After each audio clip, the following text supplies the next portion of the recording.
You're listening to The Coffee Hour. I'm Andy Bates. I'm Sarah Golseth. It is Bach Week, and today we get to talk with Kantor Kevin Hildebrand of Concordia Theological Seminary in Fort Wayne, Indiana, and learn about how Bach has influenced him, shaped his life, and what he's learned from Bach. And we'll also get to talk about Bach in our daily lives, listening to Bach. How do we listen to Bach? Today's episode of The Coffee Hour is underwritten in part by Concordia University, Nebraska. You can learn more about Concordia University, Nebraska by visiting cune.edu. Joining us today, Kantor Kevin Hildebrand. He serves at Concordia Theological Seminary in Fort Wayne, Indiana. Kantor, welcome back to The Coffee Hour. Thanks very much. And welcome to Bach Week, too. This is a fun and exciting week for us in The Coffee Hour. My favorite week of the year. I believe someone said, who needs Shark Week when you have Bach Week, right? Even better. Well, let's talk about Bach in your life. How has Bach influenced you, your life, your work, your faith? Yeah, that's a great question. I think any church musician, it doesn't really have a complete outlook on church or her music without having some kind of influence of Bach in his or her life. I think particularly as a Lutheran church musician, Bach is sort of omnipresent and in a way a sort of a guiding force and inspiration for all of us. I mean, even using the seminary's tradition is that we call the church musician is the cantor, and we use that same title that Bach and many others shared in the days of the Reformation and beyond. I think that not only Bach as a church musician, but Bach as a churchman is something that I really admire.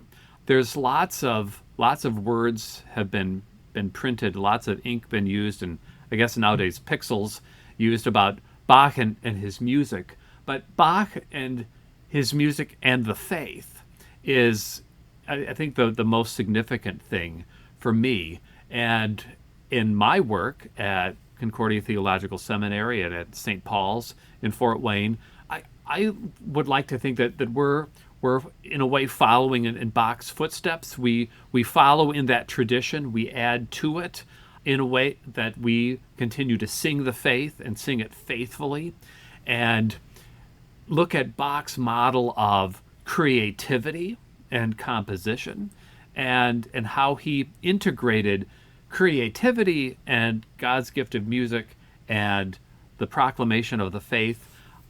I think the more we all study Bach's music and his life and his work, I think it continues to inspire me. And sometimes it inspires me to go practice even more, because I mean, Bach's music is a lifelong study in and of itself. But just to we talk about formation here at the seminary. Every institution of higher learning talks about how student formation is a key thing. And I think church music formation is highly influenced by Johann Sebastian Bach, and rightly so. So let's talk more about formation. We like talking about formation here, and you've mentioned how Bach has really influenced probably most, if not all, church musicians to some degree in how they're formed, how they play, what they appreciate. Tell us about some of your formative experiences as a musician, and how Bach played a role in how you've come to love and learn music. Yeah. I think back even to my childhood, and I grew up in rural southern Michigan, and the tradition of our congregation when I was a child is you remained seated after the service, and then the ushers would nod at you when it was your turn to leave, and then go back and shake pastor's hand. It's instead of everyone just sort of gets up and leaves at the same time. And just the tradition of our church organist at that time was she would play almost exclusively the so-called Little Eight preludes and fugues of what's attributed to Johann Sebastian Bach. There's some musicological debate over that, but that's another episode. And that was sort of like every week she'd just sort of start at the beginning and play through as many as it took to get through everybody leaving church, and then probably picked up where she left off the next week. And so that was sort of, I cut my musical teeth listening to that every week. And probably as a small child, you're sort of impatient to get out of church also, sadly. But that was filling that time.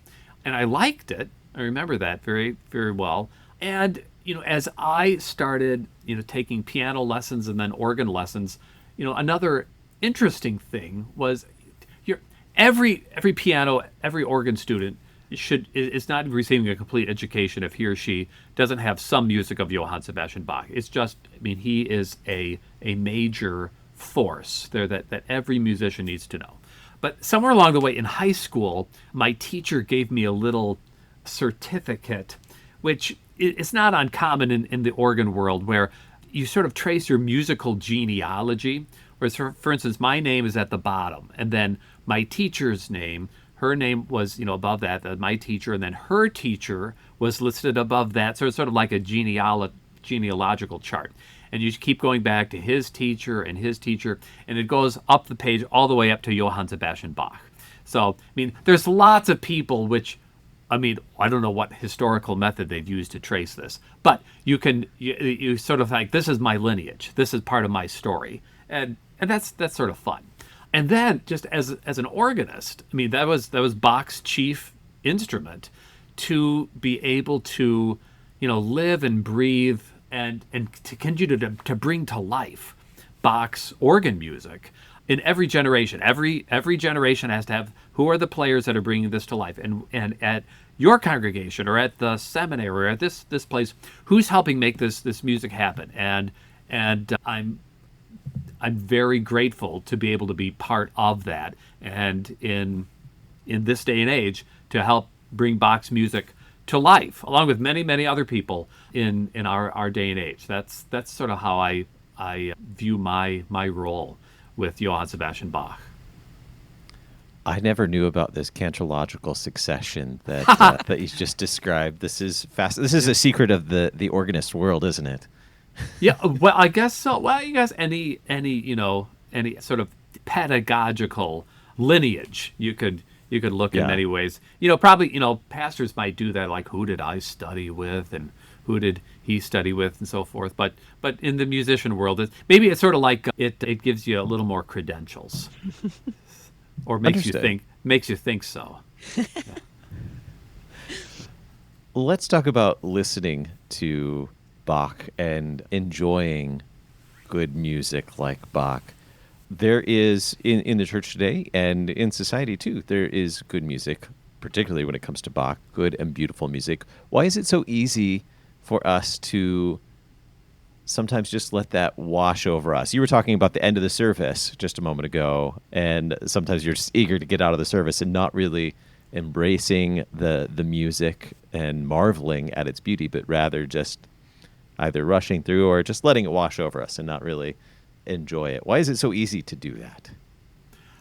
Because music is everywhere in our society and culture today. It's in your car. You put the little things in your ears, and you've got your own playlist. It's that on one hand, it's a wonderful thing, unprecedented in human civilization, that wherever you go, you can listen to just about whatever you want. And that's good. What it also has done is, it's kind of like the stereotypical elevator music. I don't know if elevators still have music in it, but it's in the background. When I'm at the dentist, they put the music or the background maybe to calm you down, or at Menards, wherever you go, it's part of the background of our lives. And I would say, sometimes in a negative way, sometimes that goes into then how we have music in the church. For instance, music before the service, for a lot of people, it's what covers up the talking until something more important happens. I'm amused in a sad way, if that's possible, that sometimes, well, here I'll let just as in on the organist world. I'm not really criticizing, but it is an observation. Sometimes there's a lot of chatter during the pre-service music and in a church service, and then the music stops, and what happens? People stop talking to listen to nothing. And I'm all in favor of people being friendly, and so don't get me wrong about this. But I think that's why for many people, music just sort of washes over us. It's part of the background, but it's any guy who's married, can say, like, when your wife says, you heard me, but you weren't listening. I'm guilty of that. And so we're also guilty of, we can hear a lot of music, but to be actively listening to it. Everyone is on a different spectrum of listening and hearing. And on one hand, we don't need to always be super engaged with so-called active listening. It's okay when we have music in the background and it becomes part of our life. But what I really encourage people to appreciate and learn from any kind of music is to really not just hear it, but listen. And what are you listening for? I think for this topic, I always encourage people to listen to, if it is based on a hymn melody, for instance. Where's the melody? Where do you hear it? For instance, in the famous, what we call now with an English translation, Jesu joy of man's desiring. It starts with this beautiful ritornello. Da da da da da dee dee dee da da da da da da da. All right? Then, after a few measures, then the melody comes in. And that's really a Lutheran chorale melody. Da da da da da da da. That's where the melody is. All right, there's really two melodies happening. We have that beginning ritornello, and then we have the hymn melody. But that's sort of the first step. What I encourage people to, if they want to listen or listen better, how to listen, is find where is that melody, and where is it at? Is it in a high range? Is it in a low range? If it's played on the organ, is it a different stop? Is it something that is more striking? Is it louder? Is it softer? If it's played by an instrumental ensemble, we might even determine, which instruments are playing that. If it's instruments and choir, or if it's organ and choir, we can listen to, what's the choir doing? And where do the phrases of that hymn melody come in or go back and forth? That's the one of the first things that I encourage people in how to listen to, whether it's Bach or anything else, just to help make this not only something beautiful that washes over us, but helping us now be more informed about what we're listening to, perhaps. And we'll talk more about this after we take a quick break. You're listening to the Coffee Hour during Bach Week. I'm Sarah Gulseth. I'm Andy Bates.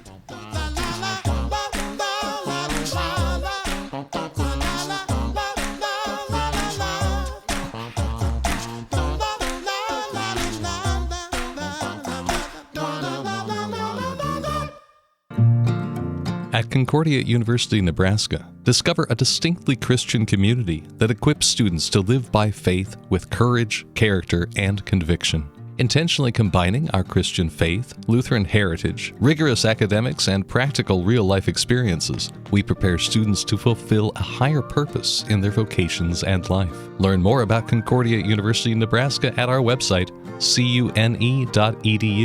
That's cune.edu.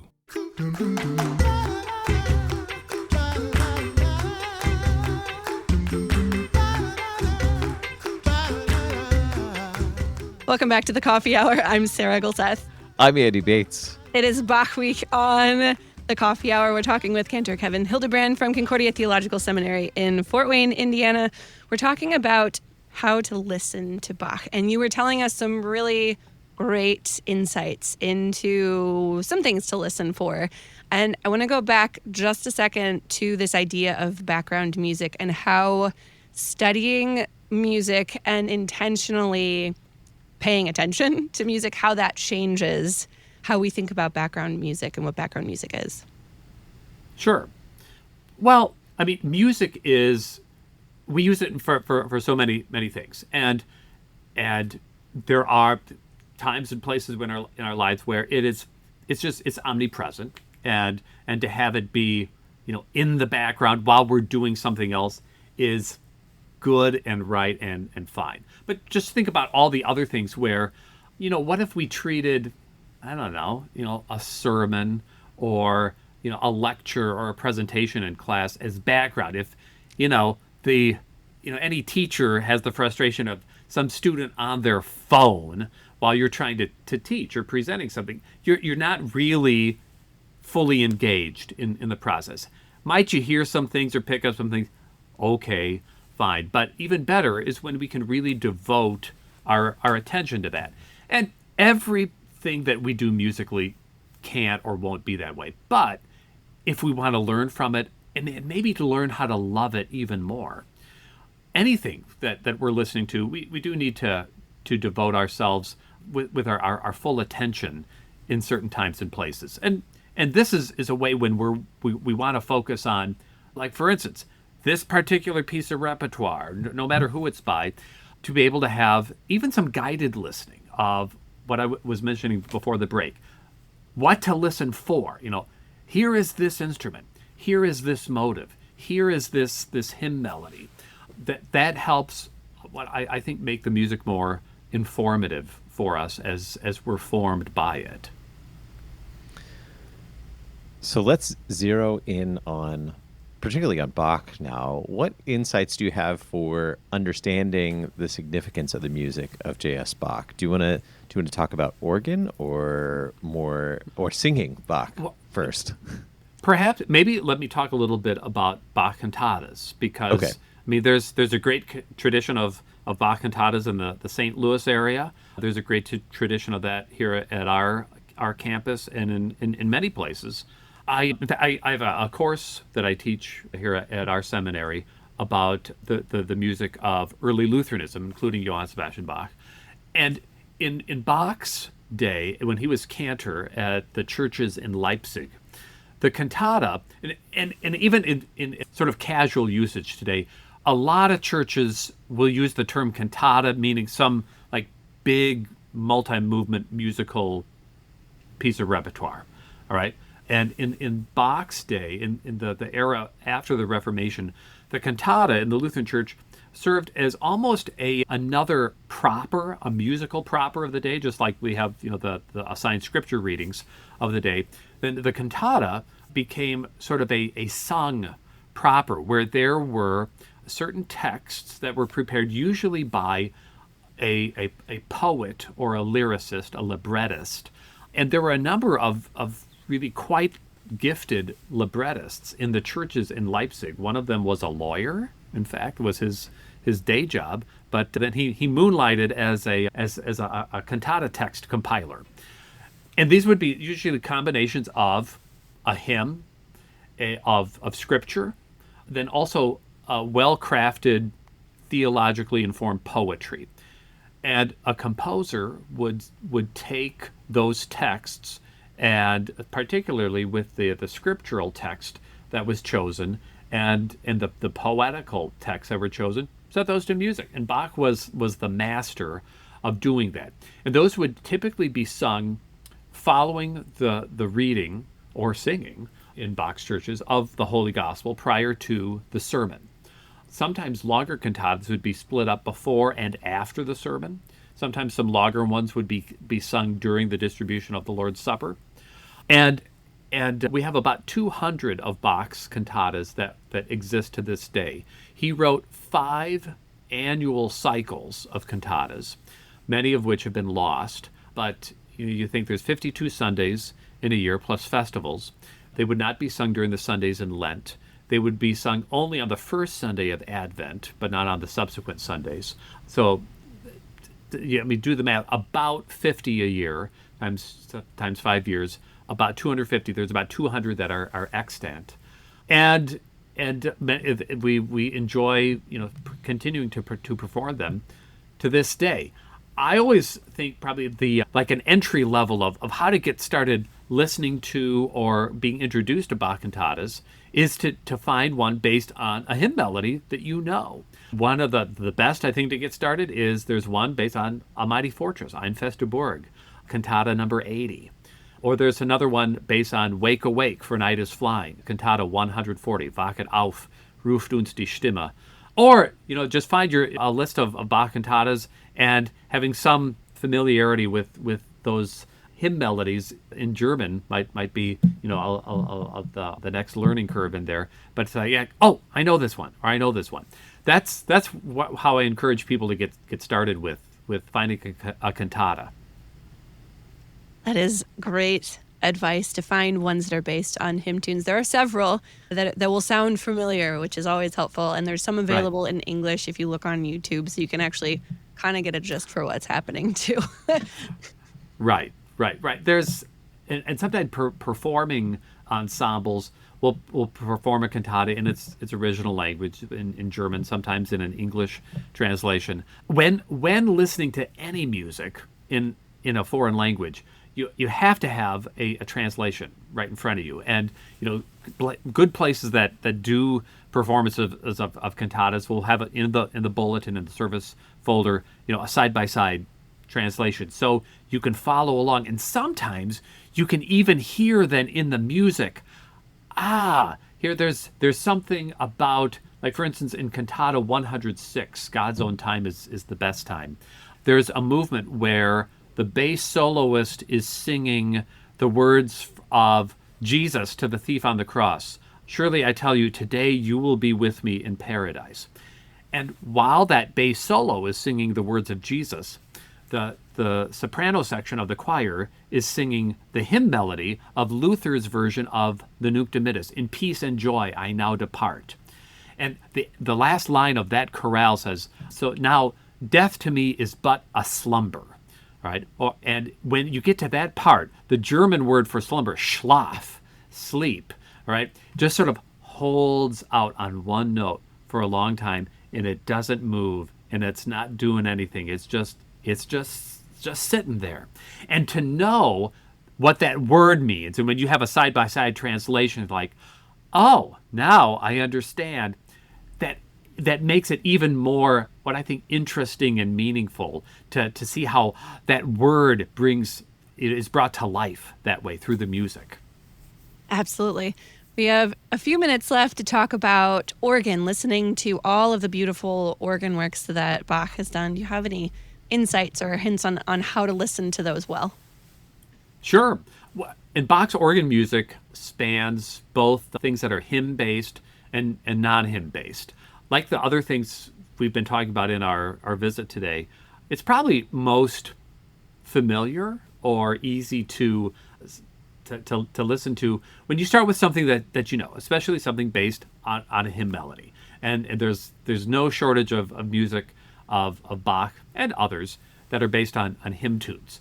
In fact, a nice tie-in with the cantatas, there is a collection of 6 organ pieces of Bach that were originally based on cantata movements. They're nicknamed the Schubler chorales, nicknamed after the publisher who published these within Bach's lifetime. His name was Schubler. And in a way, these were sort of like the greatest hits of Johann Sebastian Bach from his cantatas that had popular acclaim, that people said, we want to hear more of this. And so Bach arranged them for organ solo, not just for the small orchestra and choir. One of which was from that cantata movement I mentioned earlier, Cantata 140, Awake, Awake, for Night is Flying. One of the inner movements is this famous movement that's based on the hymn tune, and it has that memorable introduction or ritornello, that da da da da da da da da da da da da da da, before the hymn melody takes off. That, and there's several others that sort of are those greatest hits for the cantatas based on hymn melody. So those are great places to start. Then there's lots of preludes and fugues, or fantasias, or toccatas, or sonatas that are free based. They're not based on a hymn melody, but those, to listen to those, I'll often say, well, okay, listen to what's happening. And even though it's not based on a hymn melody, we can find, well, what's the musical melody or idea that Bach is playing around with here? Especially once you get to the fugue section of the, like, prelude and fugue, or toccata and fugue. What's a fugue? Well, a fugue is, that's a musical form where a composer takes a small musical idea and then plays around with it and has lots of fun. In a way, I think those are easier to listen to than, a toccata, a prelude, a fantasia, which is sort of more free-flowing, and it can go in many different directions. A fugue, in a way, is sort of more defined. All right, and you have this little melodic phrase, and it starts out in one key, and then it goes in another key, and then it goes back to the original key, and it's sort of how many different ways can the composer take this little musical idea and play around with it. You hear it bouncing around all over the place, changing keys, changing modes, changing directions. Once in a while, Bach will even have it go backwards, and sometimes you don't even know it's happening unless somebody points it out to you. I mean, those are I really thought the hallmark of a master composer, when you can take this little musical idea and treat it in so many different ways. In that's the and fugue part of those compositions with those titles. All right, based on everything that you've shared with us today, we have just about a minute left. What's one piece that we should go search for and listen to this week? Wow. That's sort of asking, like which... Your favorite child, yes. Well, kind of like that. One thing I haven't mentioned yet is it's the center movement of Cantata 79. Cantata 79 is Gott der Herr ist Sohn und Schild. God the Lord is Son and Shield. And the middle movement is Now Thank We All Our God. Right? And I say that just because I would hope that most people know that hymn melody. I also encourage that to, most church choirs that can sing in 4 parts, that is a piece of a Bach cantata that any church choir that can sing in 4 parts can handle. There's a lot of music that maybe even an amateur choir could stretch their limits, but this is one that I really think that most church choirs that are singing 4 parts, they can handle that. And it's a delightful, refreshing, easily accessed arrangement that I really take a lot of delight in. Our guest today, Kantor Kevin Hildebrand of Concordia Theological Seminary in Fort Wayne, Indiana. Thank you so much for spending this time with us this week on Bach Week. It's my pleasure. You've been listening to The Coffee Hour. I'm Andy Bates. I'm Sarah Golseth. The Coffee Hour with Andy and Sarah is a production of KFUO. To support the Coffee Hour and KFUO Radio, visit KFUO.org. You can also text KFUO to 41444 or send an email to gifts@KFUO.org. And you can call us at 800-844-0524. KFUO. Christ for you, anytime, anywhere.